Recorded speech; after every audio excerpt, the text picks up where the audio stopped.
Welcome to the Scale Track, where we're focusing on building businesses that run smoothly, grow profitably, and last for the long haul.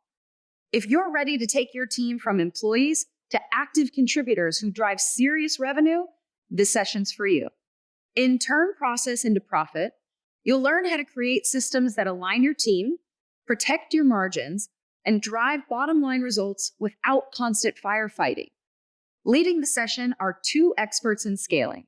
Aram Jones, a business transformation strategist and executive advisor with over 2 decades of cross-industry leadership, and Grant Shoenberger, a home service pro who's built a thriving business by dialing in his processes and developing a high-performing team. Let's get ready to build a business that runs without running you down. All right, let's dive into it. So one of the things that we talk about is how to get the team on board when we have so many different visions and goals for our company. So what's some of the things that you do within your company to get everyone on board? Well, as you know, the leaders of the companies were full of ideas and visions, and really it comes down to what are the best ones and how really do we implement them, right? Because we can't do everything ourselves. Right. And ultimately it's someone else that has to follow through with that. So it all comes down to systems of accountability. And so when we lay out plans, the plans are only as good as how well we measure those, how well we hold our employees accountable. But really just internally, we have the ability to measure what we're doing rather than just kind of spewing out ideas and hoping what sticks. Right. I can totally resonate with that. So we've been around for about 25 years. And one thing that I noticed was in the early days, my husband and I would just wing it. And winging it was not preparing for anything. We were just hoping that everyone was just going to figure out what's in our head and they're going to execute to the level of excellence that we were hoping for. And that didn't work out really well at all. So then we decided, what if we formed this dictatorship where we say, we are dreaming about this idea and you are going to do that? That didn't work out very well either. So we ended up doing more of a method of a buy-in approach. So we would provide them like a high-level concept of our expectations. Like, for example, we're also in the HVAC space. So we would say, hey, we're getting into peak season. This is an incredible opportunity. We're hoping that our KPI, the main thing that shows us that we're successful, is around this number. Now, everyone tell me, what is your individual contribution to make that happen? So then our dispatchers would come across and they would say, hey, I need a tighter script because I'm taking too much time on the phone. Then our technicians would go, hey, I don't think I'm doing my tune-up the same way this other tech is doing the tune-up, so I need more help. So we would sit in this collaborative session where everyone was throwing out their ideas and we were simply capturing it and then coming back around going, does everyone understand what everyone's saying? No? Okay, let's break it down a little bit more further. And so we got the right experts, and sometimes those were our technicians. A lot of times that wasn't even us. So they would then provide their viewpoint and they would train. And when we got to our first peak season, where we were thinking, oh my gosh, the team is actually self-sufficient. If we only give our team members enough time to tell us exactly what they need to do, they may have bigger, brighter ideas that can be implemented. And because it came from them, the buy-in came from the entire team. That's what stuck. So that's a little bit of what we did. So now we kind of scoot back a little bit and go, give us your ideas. Let's go in and execute. That's such a great place to be. I definitely sympathize with that whole dictatorship approach. You know, here's the law of the land. Now you go execute. But you lose the culture that you're trying to build in that. And I think in order to have a good culture, it has to be collaborative. Yeah. It has to be best idea wins, not my idea wins. Right. And when you encourage and empower people to step up and say, well, I think this way would be the best way for us to achieve that objective. Right. And to be there to say, that is a great idea. You're right. Let's do it your way. Right. And to just kind of expand upon that within the whole team and the whole company, it's the best way to strategize together. I mean, two heads are better than one, right? So if we're all at some level looking at we're in this together. We have a common goal, common enemy maybe, and we can work together. If I succeed, you succeed. We all succeed. We're all succeeding together. That's our objective. That's our goal. Yeah. And to have that environment where people feel like they have a voice. Right. That's something that I learned a long time ago. I love it. And to your point about the quiet ones in the room, what we ended up doing at Electrician on Call is we have this collaborative session. Like, if you lead a meeting, we actually train you how to lead the meeting. So you look for the quiet voices, you look for the body language, you stick to the agenda. I mean, let's keep it real. How many times have we ever had a meeting and we said it's only going to go 30 minutes and then it turns into an hour-long griping session? Your employees don't want meetings like that. What they're looking for is meetings where it's meaningful and that everyone has something tactical that they can take away. And also the accountability. So if your team is doing a great job, celebrate that. Celebrate the small wins. If someone has a turnaround, like for example, they have tons of callbacks and then all of a sudden it's the first week they've never had a callback, recognize the effort. They've done something different. Let's amplify what that is. And so what we did was for the quiet voices in the room, because trust me, in a team full of technicians, it can get really loud really quickly. And sometimes you get a lot of negative feedback of everything you're doing wrong instead of everything that you're doing right. So at Electrician on Call, we implemented a virtual suggestion box. Okay.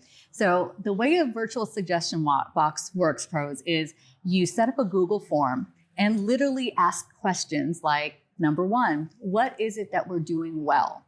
Give them some space to provide feedback and make all of the different questions optional so they can gravitate to the right ones. The second question is, is there something that we can do to improve your current role? When we asked that question, almost every single dispatcher provided feedback on better scripts. Then we had another one that said, what should we stop doing? And why is it painful? Now, if you want us to stop doing something, right, as a company, tell us how it's impacting the company or impacting your role in a negative way. So in that, we had technicians say, well, your checklist is comprehensive, but it doesn't make sense while we're on the field. So we need a summarized version of it. So if we never gave them that time, space, and capacity to actually explore and provide feedback in a way where it's not like they're complaining, but they're providing valuable insight, then we would never have a track record of what's going on in the field and how to correct that. The beauty about that is Google Forms is free, right? And the beauty around that is you can always change the questions. And every single piece of input goes into a database that is time stamped. It's optional if you put your name in. And if you put your name in, it has a heavier weight because you're backing up and taking ownership of that problem or that solution that's forward.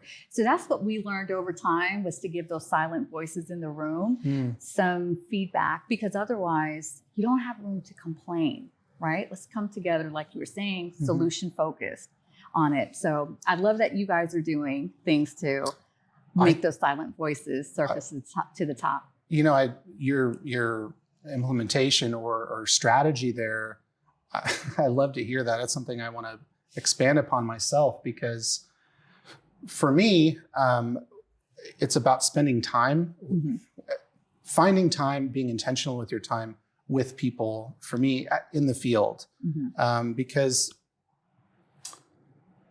in our type of business, there are challenges with administrative things. There are challenges with production, like hands-on wrenches kind of things. There are challenges with sales, like interacting with customer things, interacting with other employees. There's all these different categories that they're not just one, and so. But time is expensive, right? So, so to spend that amount of time with people, you get a lot of insight, and of course, the more time you're spending in the trenches together, that you're building that culture and that buy-in as well. But to have something that there's anonymity if somebody wants to, but you're asking for that feedback, for us to have ideas and, again, that dictatorship approach to just force them out and do what you're told is just, it's not inspiring. It doesn't lead to a company that people want to be a part of and want to I don't know for you, but the best hires are often people that come because they came from a referral, someone with us because they heard about how great it is and like they want to come on board too. But it has to be real. Yeah. And people crave like genuine authenticity. Right. And so they can sense if it's all a game, or they can sense if the people who are leading them care about them. Right. And so to have a system like that where you can expand upon it or scale it, it's a great system. And, and it does come down to scaling, because as the company grows, you get more insight, more voices, more opinions, right? Everyone has an opinion of doing things better, but how many actually take the time to let you know what the issue was, a specific data point that it impacts, the internal changes that have to take place for a system, the external impact to how your customers will be impacted by the changes that are taking place. And, it all starts with onboarding. And onboarding is basically when you hire someone and then you tell them that they're going to spend some time with you through mentorship, and you have a schedule where they talk about specific topics. So with the electrician on call, when someone's hired in, what we do is we give them a schedule, 30, 60, 90 days, all the way up to 120 days. And we set out these expectations of what we need from them. We also tell them that there's going to be some barriers. There's going to be some obstacles, but it is your job with our cultural personality of extreme ownership that you're forward and you provide your feedback to the right channels. Because when we first started, back to 25 years ago, anytime you had an issue, you would come to myself, or you would come to David, and then, which is my husband, and then you would just spin us off. You would derail us, so we couldn't get the important strategic work done. So now that we have a focal point of where the collection of ideas goes, then once a week, David and I and a few of our other core team members go in, take a look at everything, and categorize it to the area and space that the improvement is needed. So as you start creating systems, you can't release all your systems at once. That's going to cause total chaos. You have to communicate the systems. You have to communicate why the change is taking place. So now that we have a collection of that, we go to this backlog and we go, how many times was this brought up? Who is this really impacting? Is this impacting our revenue? Is it bleeding out from expenses? Let's take a look at what we can do. And now with the power of AI and tools like Housecall Pro and just all of these amazing things that can automate and simplify some of the stuff that we had to do back in the days, it just makes it easier for us to go into our backlog and make our business better. But back to my onboarding point, when you're hired with electrician on call, you are given a schedule. And the first week we cover with you that if you have any additional ideas, you have to funnel them through the suggestion box, because we know these people are coming in with their own fresh ideas, their own experiences, some good, some bad. And there might be some things that we're doing that are outdated. There might be some things that are totally getting in the way. So we welcome the feedback.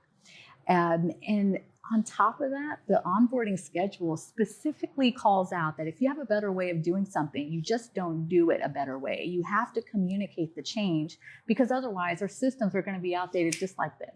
Right? Yeah, and you have a bunch of lone wolves out just kind of shanghaiing the whole situation. Right. Everyone's in their own isolated islands. And no one's following the same KPI. So in that onboarding schedule, we let them know how important it is to be an individual contributor, to be solution focused, and then also what the team goal is around that. And it's a beautiful thing to get to that point, but it requires a lot of communication. That's what we felt like was the glue in it. And I'm not just saying communication when you're in a meeting and that's the only time they hear it. I'm talking about the visual components. The same type of communications and graphics that us pros put together to attract like sales leads, to attract customers, is the same type of internal communications, the graphic, the images, the go-to, the quick response, the too long, didn't read version of it, to have that for our employees as well. Otherwise, how are they going to learn? How are they going to be able to remember the process that we just dreamed up, that we just implemented and enabled and empowered them to do, and they forget about it?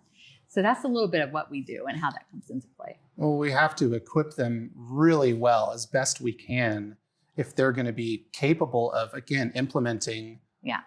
our vision. And Right. hopefully it's an our vision, but of course we have to lead that and we need buy-in. Yeah. We have to be arm in arm, lockstep together to do that. And so we have to equip them with what you're talking about. You can't just have a conversation and then it's the end of it. Right. A lot of the things you're kind of touching on are just organizational systems. Yeah. And, early on, and, there are areas now that we work through, but the whole winging it idea is, I know so many pros are in the midst of that. Mm-hmm. You do what you can until you learn a better way. Mm-hmm. And then, but we just try to find areas where we're not winging it anymore. Right. We build a system, we establish it, we go through that process you're talking about. Right. And then we focus on other areas where we're just winging it. Yeah. And let's stop winging it, because we're building something ultimately that, like you mentioned, should be able to function on its own. Right. I mean, if that's going to be a common goal for all of us. Yeah. So one of the things that at great cost and effort that we had to really learn and identify is the data itself, garbage in, garbage out. Mm-hmm. And when we're talking about systems and accountability, we can ask our employees, hey, make sure you take job photos and make sure you collect all the signatures you need to. And they can understand that. But if we don't have a system to make sure that happened, are you going to be looking at every single invoice all day long yourself? Right. No, and that shouldn't be the system anyway. Right. So I'm curious to know, what are some of the things that you've done as you've built these systems to kind of make sure that they run and are self-accountable? Absolutely. I can tell you one of the things that we did that was game-changing for us was we brought on VAs. Have you worked with VAs? I have.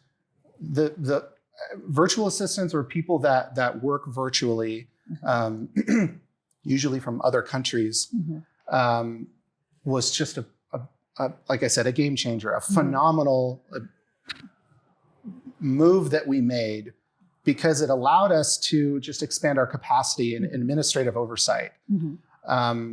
When we have things like, we need to have job photos and we need to have on my way and all the different things that we're all familiar with in Housecall Pro that need to happen, somebody's got to be looking at that, or anything you can't automate that requires human attention. Right. And to have someone that's brought on that is not an authority, that can have conversations without it being even perceived as punitive or anything like that with employees, so valuable.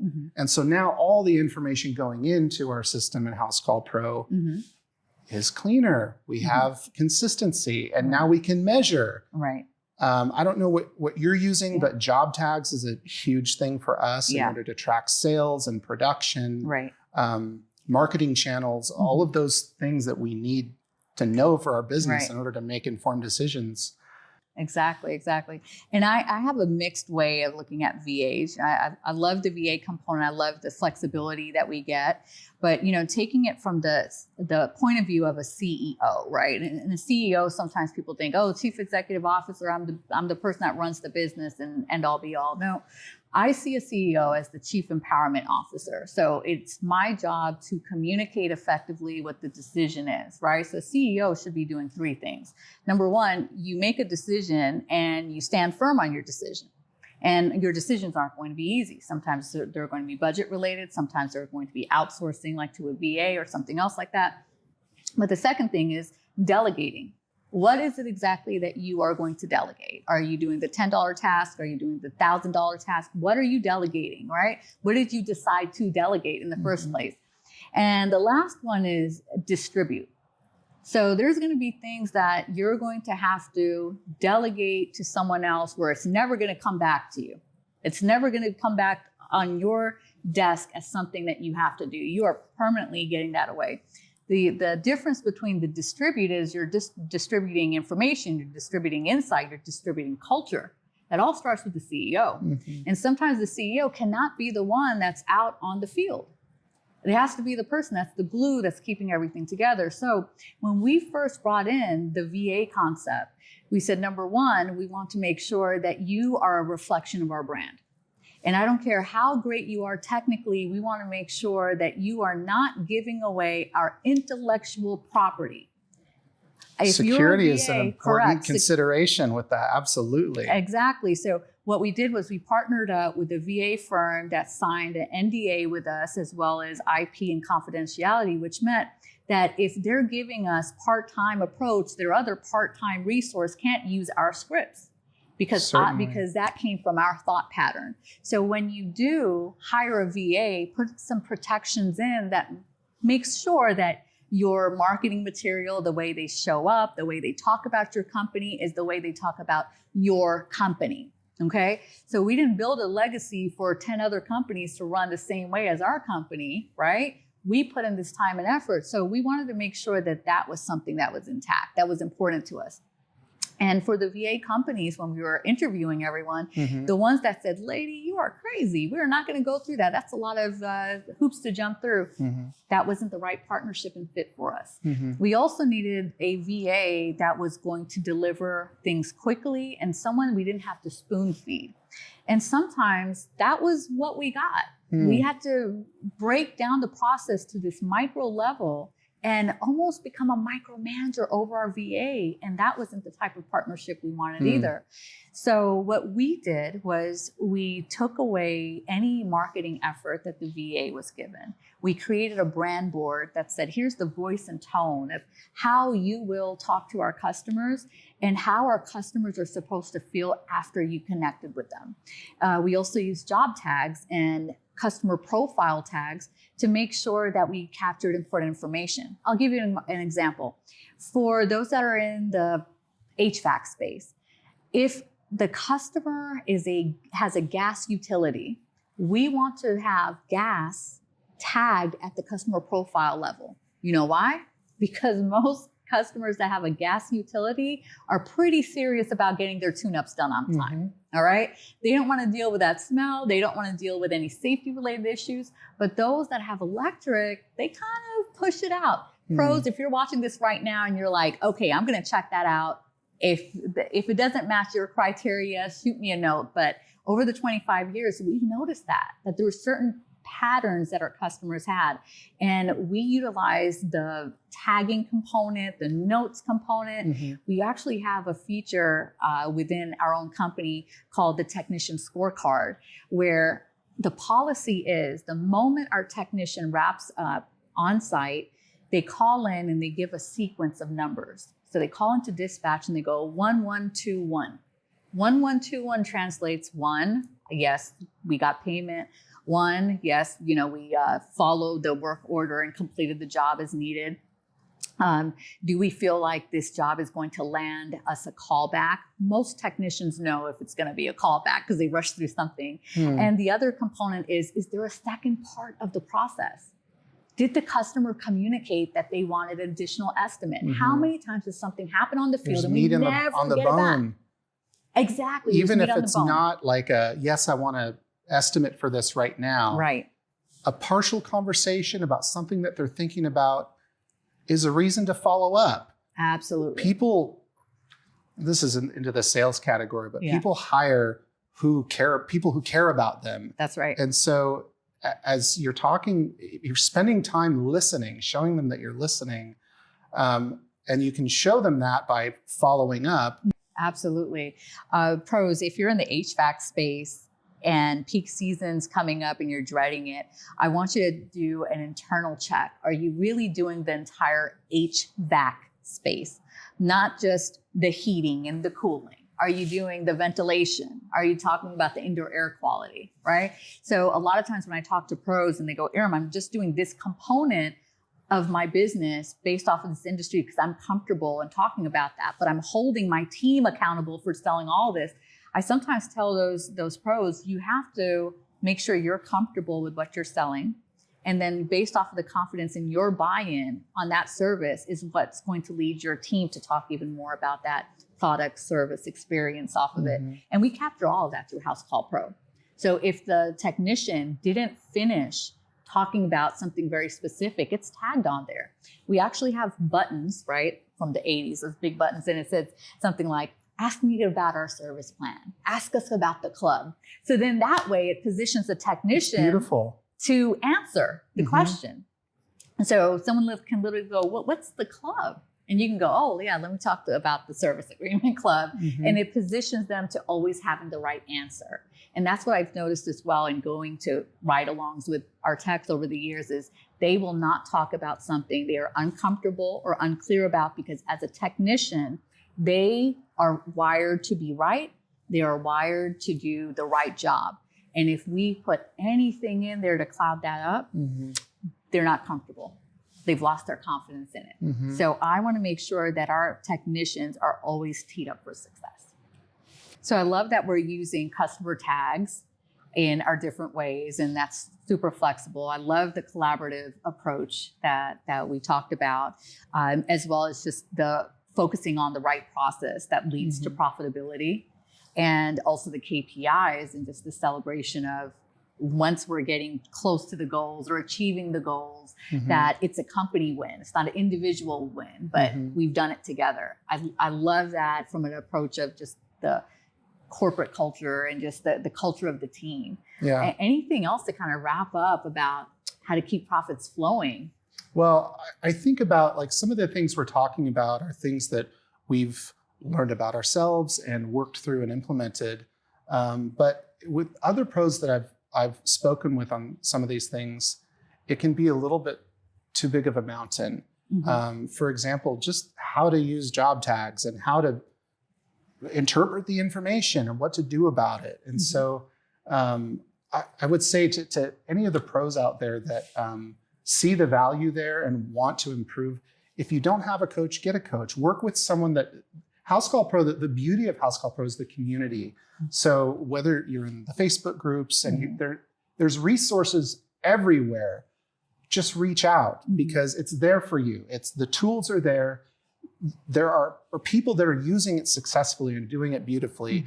And all of the people that I meet are happy to share and collaborate together, because it's not a zero-sum game within this community. We can all succeed together. And that's really what I love about Housecall Pro, the community, and why we've been with them for so long, why we're here today. Absolutely. I love it. And I always ask pros this one question. I'm like, would you rather collaborate or would you rather just be in a chaotic situation? And most of the time everyone's like, I don't want to be in the chaos. And I'm like, if you don't want to be in the chaos, you have to start with collaboration. Absolutely. So I love that. Thanks so much, Grant. This was great talking through this.